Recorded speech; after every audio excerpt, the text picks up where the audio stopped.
Let's study the life of Guru Padmasambhava.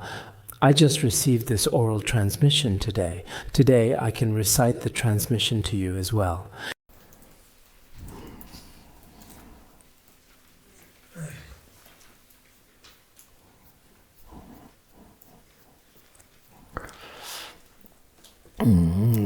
The life of Guru Padmasambhava, composed by the venerable and respected master Taranatha, Om Swasti, meaning may there be auspiciousness. Homage to the Guru, an ocean of eloquent speech, the uninterrupted teachings of the victors, sometimes assumes the form of an Acharya spiritual teacher. The manifestations of Guru Rinpoche are inconceivable. Sometimes he appears as an Acharya who fills every direction with the light of the sacred Dharma.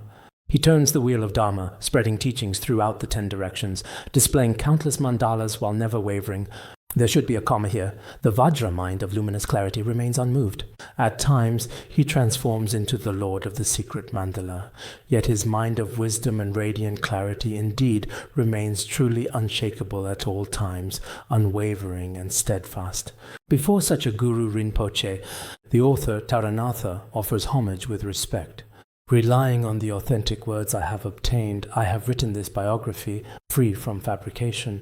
The author is a distinguished scholar. He is not just of course, he is also a truly great and highly accomplished master. But at the same time, he is a highly rigorous scholar. Especially when it comes to history, he bases his accounts on evidence. He is truly an extraordinary wise person. Therefore, he relies on genuine, authentic knowledge. He does not rely on hearsay or patch things together from various sources. He does not do that. His writing is truly and entirely based on authentic words and knowledge. This is how he composes his works. He has eliminated his own fabrications, his own conjectures and inventions. He doesn't use those. He relies on real knowledge. And on this basis, he wrote the biography of Guru Padmasambhava. During the period when the teachings of the Buddha, the perfectly enlightened teacher, were truly at their peak and flourishing, prospering, the ancient kingdom of Magadha was considered the preeminent nation among all others at that time. It was ruled by King Devapala during that period. This was during the time when the Dharma of Shakyamuni Buddha was extremely prosperous, flourishing, and thriving. Kingdom of Magadha, also known as Magadha, was a country. I've sent you all the Tibetan text today. You can take a look at it from time to time. If you notice any mistakes, feel free to point them out. Also, if there are parts in the Chinese that you can't understand, I hope you will refer to the Tibetan version. I sincerely encourage everyone to carefully study it this time. Now, regarding the kingdom of Magadha, among the many countries in India at that time, it was extremely developed. Back then in Magadha, notable kings like Ashoka and King Bimbisara all ruled there, you know, right? Who was there at that time? The king present during that period was Devapala. Devapala was a ruler who came from the Pala dynasty, which was known for its influence in the region. He was recognized as an important figure in the history of the dynasty. That was around the 8th century, I think. Because in Taranatha's History of Indian Buddhism, he talks quite a lot about the notable Pala dynasty, as well as the Maurya dynasty, and many other historical periods. There was a king during that time, and in the region known as Ausadha, which is also referred to as Uddiyana, there was a wise and respected ruler named Hayalīla. He carefully governed the country according to the established law. As for Hayalīla, he was actually the king where Guru Padmasambhava was born. It is likely that he was not his father, which is an important distinction to make, because as for Uddiyana, in just a moment I would like to talk to everyone about it in a bit more detail, so please stay with me as we explore its background and significance together.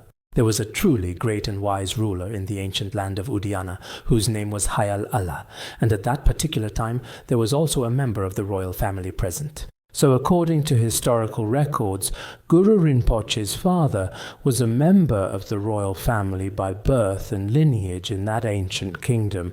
He might not have been considered, just like in China, a feudal lord or a prince of that sort in the traditional sense there. He was a member of the royal family. He was a learned scholar and a sincere and dedicated devotee of the three jewels. In the language of Uddiyana, this man's name was Srado in ancient times there. My younger brother is called Srado. In Indian, it is called Sragdhara. The meaning is one who holds a garland of flowers, which refers to someone who is honored. He had a son with all the auspicious marks, which are special signs believed to bring good fortune and are highly valued. And this was Guru Padmasambhava. His complexion was fair with a rosy glow. At the time of his birth, there was a lotus pattern on his ring finger, and his eyes and lips were as if a beautiful, delicate lotus had blossomed in full bloom. On his body, there were iron hook-shaped and lasso-shaped lotus marks, among many other wondrous and extraordinary signs. Because he is Padmasambhava, this is another way to interpret the meaning of lotus here. So, for Padmasambhava, there is actually another popular explanation as well nowadays. Therefore, he was, in fact, one who was born from a womb, born as a human being in this world. He was actually the son of such a king from that royal lineage, perhaps the son of a minor king, something like that, according to records. I think I'll read the next part as well. Here, what was mentioned earlier was Uddiyana. Uddiyana is quite a remarkable and special place. I'd like to explain it a bit today as well. I hope you'll definitely look into it more in the future too. First, with regard to Uddiyana, it is now known as the Swat Valley, according to current geography. This is located within the borders of Pakistan, near the Afghan border region. As for this place, it is a very important location. All scholars and some historians are in agreement that Padmasambhava was from this particular place. They believe he was born from a womb. This is in fact the general consensus among experts. As for those who believe in miraculous birth, they also refer to this valley. It's possible that it used to be a lake in the past, and there's a well-known saying that he was actually born in this very lake in ancient times. So as for this particular place, it primarily refers to this specific area in Pakistan, which is called Uddiyana. But nowadays, it has been completely and absolutely taken over by Islam. However, before this, in the well-known historical text called the Great Tang Records on the Western Regions by the famous monk Xuanzang, he actually visited this place. When he went there, it is clearly stated in the records of the Western Regions that at that time there were more than 1,400 monasteries. Galan means temple. He said that at that particular place there were more than 1,400 temples, which is a remarkable number. Over time, this total also came to include the temples located in our Tibetan area, Ugyempa, Tseto. Ugyempa had been to this place before, at least once. However, he did not mention it in his own biography. This was not particularly obvious mentioned in it. Then, later on, the person named Datsang Lotsawa Awangjiang Tso, translator Datsang. As for translator Datsang, he specifically wrote about the entire scene when he went to Uddiyana at that particular time, because among all of them, before Gendun Chofhel from our Tibetan region had been to India, the first was Kyalotsawa. It appears that Kyalotsawa at that particular time had stayed at Nalanda Monastery for a certain period of time. He wasn't particularly accepting of the Nyingma teachings.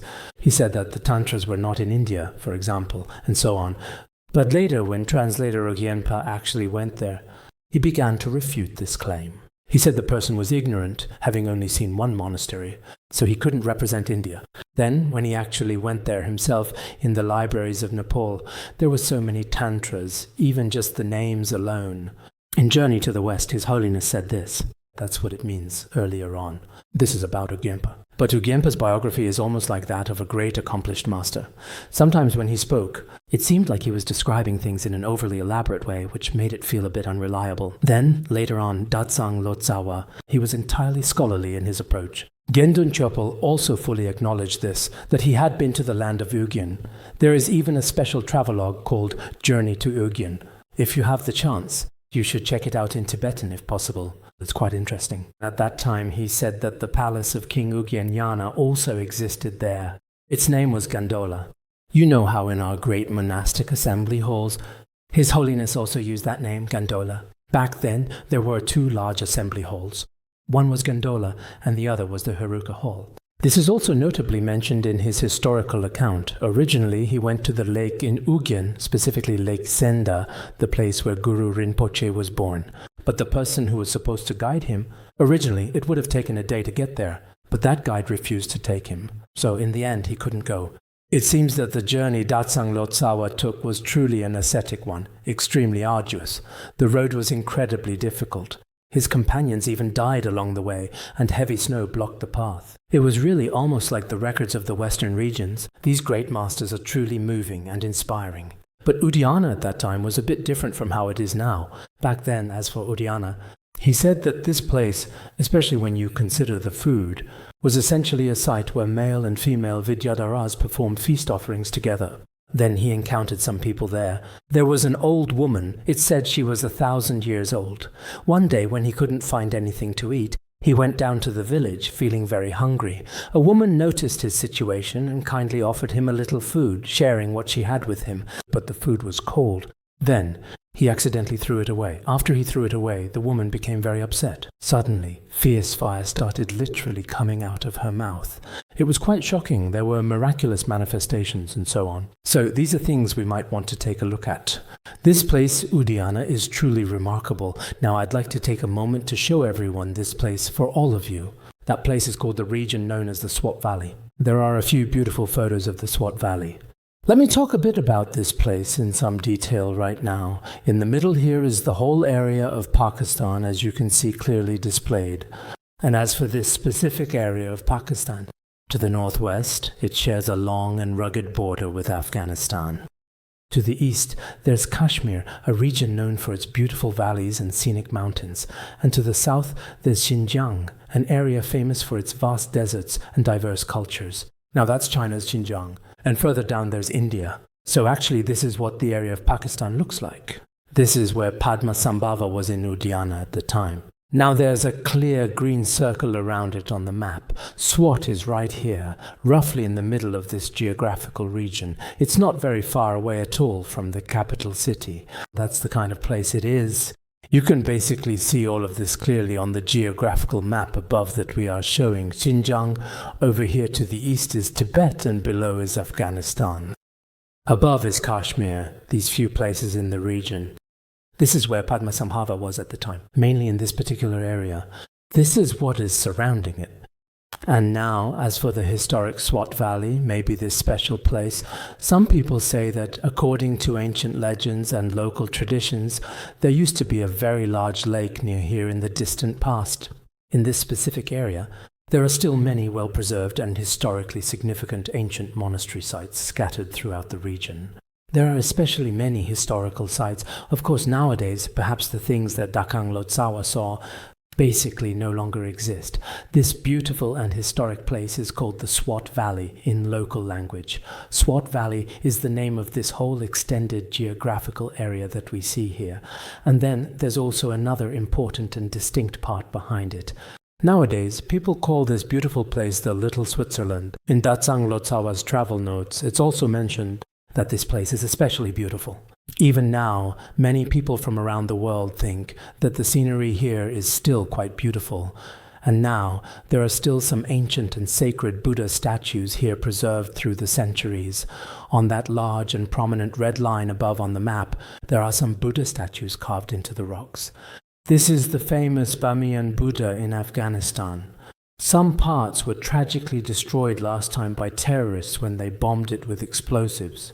But there are still many precious things left. Tulku Tenzin, it seems he actually went there just once last year sometime.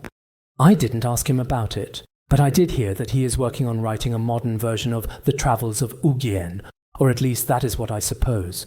When his book eventually comes out, I am really looking forward to reading it.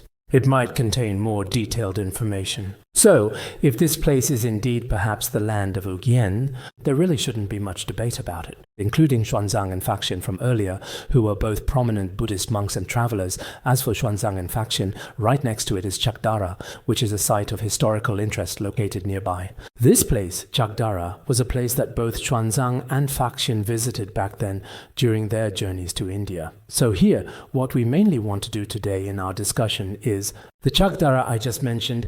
The Sragdhara that's a bit further up this place was mentioned quite a lot and quite frequently by both great masters Xuanzang and Faxian. So maybe in the future, if there's a chance, we could take a look at places such as these. It should be related to Guru Rinpoche, although there are no longer any traces of Buddhism like there were back then. In those ancient days, it should have been a devout Buddhist country with many monasteries, and when the great translator Datsang Lotsawa went there, he said that at that time the local people were under threat from the Mongols and also from people coming from the Xinjiang region. They were frequently intimidated, harassed, and so on. The whole experience is described quite clearly. It might not be exactly the same as it is now, but since Datsang Lotsawa's time isn't that far from now, in reality it's not that long ago. So sometimes when we look at Guru Padmasambhava, if we can clearly identify the sacred place where he was born and his parents, if all these can be pointed out, then to ordinary people, we can consider him as being born from a womb. Of course, as for the various things we usually talk about, such as those in the Padmakatang and what is mentioned in the last testament of Guru Rinpoche, he has his own esoteric meaning. As for this, I can share more with everyone at another time in the future. All right, let's stop here for today. Thank you for your attention.